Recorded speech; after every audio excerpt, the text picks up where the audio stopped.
আসসালামু আলাইকুম, আমি Sabiha Jahan. Welcome to my YouTube channel. গত ভিডিওতে আমি বলেছিলাম যে আমরা চাচুর বাসায় রওনা হব। তো ওই দিনই আমরা 4টা বাজে রওনা হই। তো বাসায় আসতে আসতে প্রায় 8টা, সাড়ে 8টা বাজে। কারণ রাস্তায় আমাদের প্রচুর জ্যাম ছিল। ওই জ্যামের কারণে আমাদের আস্তে আস্তে লেট হয়ে গেছে। তো রাতে আমরা বাসায় চলে আসলাম। আসার পরে ফ্রেশ ট্রেশ হয়ে রাতের খাবার খেয়ে আমরা ঘুমিয়ে পড়ছি। তো সকালে আবার নাস্তা করলাম। নাস্তার পরে দুপুরে আমাদের লাঞ্চে ছিল চিকেন রোস্ট ছিল, সাথে ছিল প্লেন পোলাও। এখন তো আবার পোলাও বলতে হয়, পোলাওয়ের দিন বলা শেষ। সাথে ছিল ডিম সিদ্ধ, যেটা ভাজা ছিল।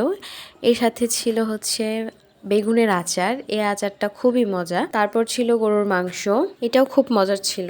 এরপর প্লেটটা সুন্দর করে সাজিয়ে খেতে বসলাম। তো খাওয়া দাওয়া প্রায় শেষের দিকেই ছিল। তো দেখা হবে অন্য কোনো ভিডিওতে। সুস্থ থাকবেন, ভালো থাকবেন। আল্লাহ হাফেজ। আর ভিডিওটি ভালো লাগলে অবশ্যই চ্যানেলটি সাবস্ক্রাইব করে দেবেন।